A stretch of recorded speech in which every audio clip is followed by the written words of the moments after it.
Stop me if you've heard this one before. Scientists have no idea how bees fly. It defies the laws of physics. It's a miracle. We don't know nothing. Science can't explain it. Irritate your local science worshiper with this one neat trick. Well, guess what? I absolutely am mad and irritated, but what's more, the weirdos were right. Bees being able to fly makes no freaking sense.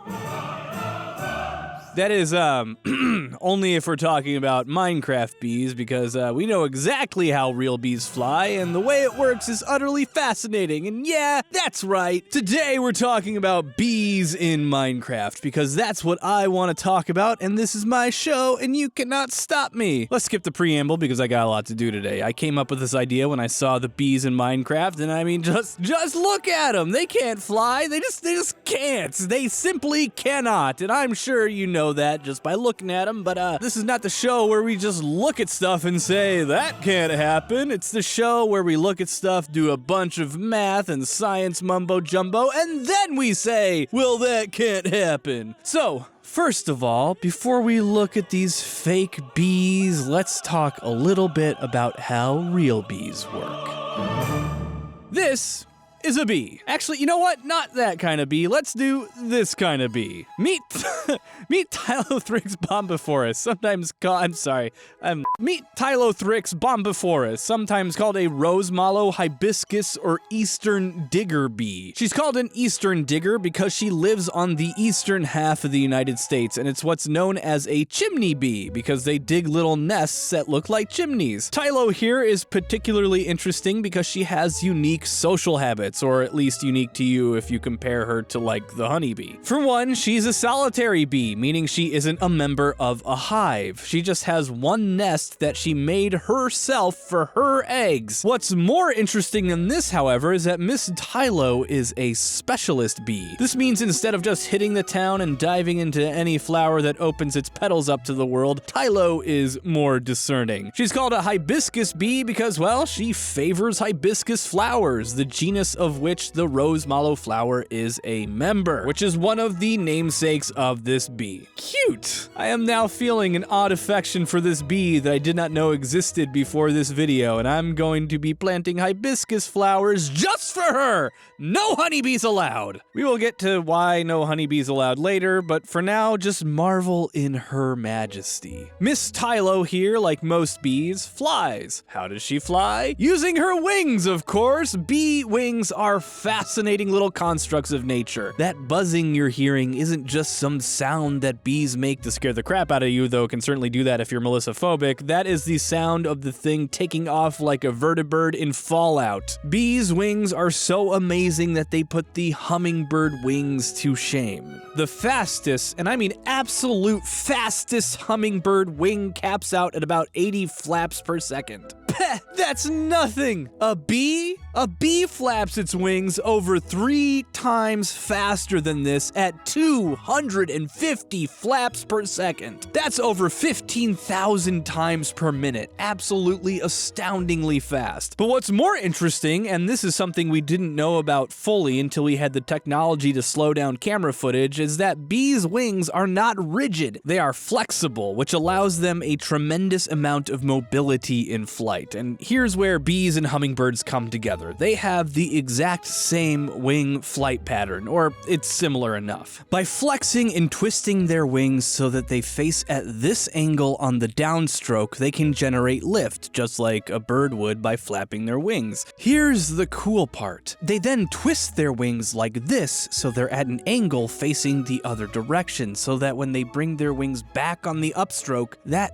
also creates lift. They also use efficient flexing of the muscles in their bodies to generate perfect aerodynamics for the directions they want to go by changing the actual shape of their thoraxes. Thoraxi, Whatever! And this is the secret magic of how bees actually generate enough lift to fly in spite of their wing-to-body ratio being so skewed. Flap your wings a whole buttload as fast as you can and make sure every stroke is perfectly tailored for maximum efficiency. If you watch it in slow motion, it might actually remind you, or at least it reminds me, a lot of a human swimming and using the breaststroke. While humans don't generally push against the water after their big sweeping stroke with their arms, you can still see the power of having flexible appendages. By twisting and turning their bodies just right, swimmers can avoid creating too much drag while bringing their arms back forward for another push. Flexibility is the key to everything. Now let's look at the Minecraft bees. First of all, these things are huge, absolutely enormous. They are, no joke, over half a meter long. By contrast, good old Tylo here is only about 15 millimeters long. That's only 0.015 meters, or less than 3% the length of the Minecraft bees. Being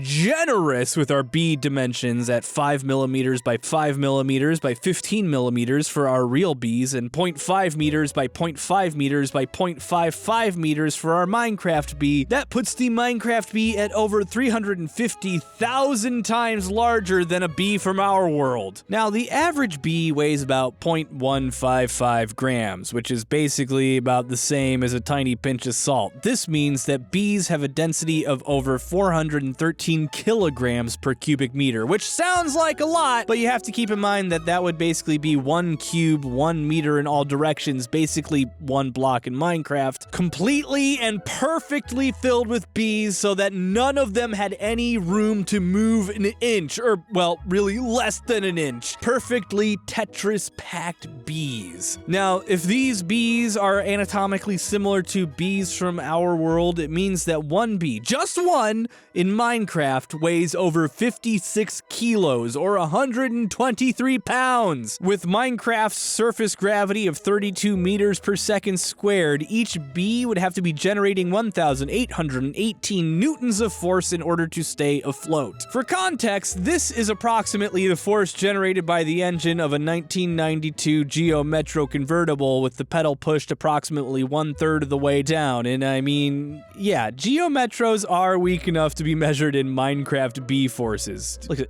don't be mean to them. They are doing their best, if there are actually any of them still running out there. Give this video a like if you have a Geo Metro and it's still running. That'll get like maybe 3. I don't even think it'll get 3 likes. And knowing this, we can conclusively say that there's no conceivable way that these bees are flying at all. Their wings flap, no kidding, at 6 flaps per second. Period. That's it. That's 97.6% slower than these much smaller bees with their much less weight have to flap their wings to stay afloat. And that's just in our world, with a lower surface gravity of just 9.8 meters per second squared. If you take into account the higher gravity of the Minecraft world and the lower air density I figured out in my water freezing video, this means that an ordinary honeybee would have to be flapping their wings at like 1,500 flaps per second to stay airborne. That is faster than the speed of sound. And that is for normal bees, not these GMO monstrosities that exist in Minecraft. But wait! It gets worse! Remember when I mentioned that the main power of a bee's wings is its ability to flex and twist so that it generates lift in both directions? Look at these wings! They just go up and down at the same speed. You know what that means? I'll tell you what it means. It means, yes, these Teenage Mutant Ninja honeybees are indeed generating lift by flapping their wings in the downward direction. But they're also generating the exact same amount of lift in the opposite direction when they flap their wings back up. Let's do some quick math. 1 flap's worth of lift pushing up when the wings go down plus -1 flap's worth of lift pushing down when the wings go up equals 0! It equals 0. This means that each flap cycle is generating a net 0 amount of thrust, meaning that no matter what, this thing would be unable to fly on any planet in any atmosphere. Gah! Woo! Yeah, we did it. We proved once again that a video game with cartoonish graphics is unrealistic. Mission accomplished. So why do I feel so empty inside? I normally feel amazing when I bully video games. Is it because it's bees? Because there's one thing that bees in Minecraft do that is 100% true to form, and while the timescales are totally inaccurate, the idea is the same. Pollination. Like our friend Theorists bombivorous here, and honeybees and a whole host of other insects, the Minecraft bees are pollinators. You see, in nature, in order for most fruits to grow, they have to flower. These flowers contain pollen. Eventually, these flowers can become fruit or seeds, but there's only one way for this to happen. Pollen from one plant has to get into the flower of another plant. Now, this is an episode about bees, not flowers and fruits, so that's basically where I'm gonna leave that explanation. Once they're pollinated or fertilized, the flowers can develop further into fruits or otherwise generate seeds for distribution. You'll notice, however, that plants can't really get up and move around very much, so they utilize any number of ways to get pollen from themselves to other plants. Some disperse their pollen widely and just kind of hope that it finds the right species. You can thank those plants for your springtime allergies, and others use pollinators. Pollinators, like bees, are attracted to flowers by both their pollen and something called nectar, which is basically just sugar water. Bees collect the nectar and their fuzzy little bodies scrape away a bunch of pollen. It's kind of like when you break apart styrofoam from a package and the little baubles and bibbles get stuck to your body and clothes. Then, as bees move from flower to flower, some of this pollen falls off and enters other plants, and bam! You got fertilization, baby. This is actually a vital process for well, actually, everyone's survival. It's necessary for plants to keep making baby plants. But it's also necessary for the bees so they have food, and it's necessary for other insects who live on those plants, and probably most importantly, at least to me, all of human agriculture requires pollination in order to produce, produce. You know, in the grocery store. Literally, no fruit in the grocery store, save for a few rare exceptions, would exist without pollinators. I'm talking tomatoes, squash, apples, pears, oranges, all of them. And Minecraft bees, they can pollinate too. They can make your wheat grow faster, fertilize fruit bushes, and it's really amazing stuff. A nearby bee population in Minecraft can dramatically increase your ability to produce food. And, you know, that's probably why I feel bad being too mean on the little guys. Speaking of pollinators and bees, you might have heard of something called Save the Bees, a general awareness campaign to get people up to speed on what scientists are calling the pollinator crisis. Pollinators across the world are dying off left and right for a multitude of reasons. These range from overuse of pesticides to environmental changes to,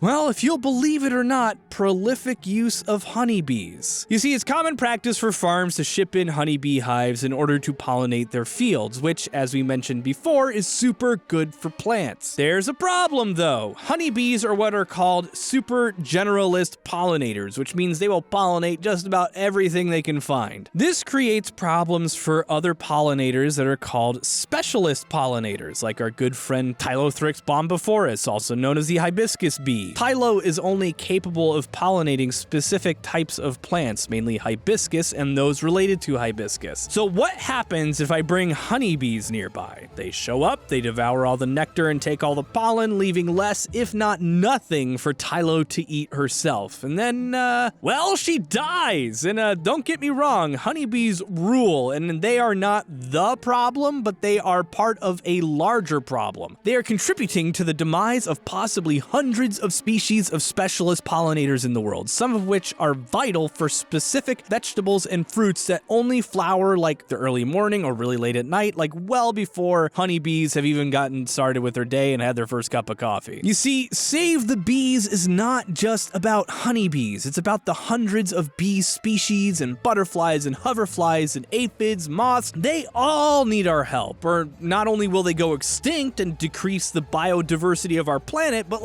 all of humanity could suffer. I'm talking food shortages across the board for all sorts of produce, which are, you know, vital for human survival. With the death of too many pollination species, zucchini could go extinct, which means say goodbye to zucchini bread. That's why I'm choosing choosing to donate to the Pollinator Partnership at pollinator.org. They are not a sponsor, I just really believe in what they're doing to help preserve not just bees, but all pollinators across North America with the North American Pollinator Protection Campaign, and they also work with other programs globally to make this crisis a thing of the past. If you feel like helping out pollinators not just in your backyard, but mine and Tanya's and Matt's and Steph's and Jason's and Amy's and just everyone you know, head on over to pollinator.org/donate and give whatever you can.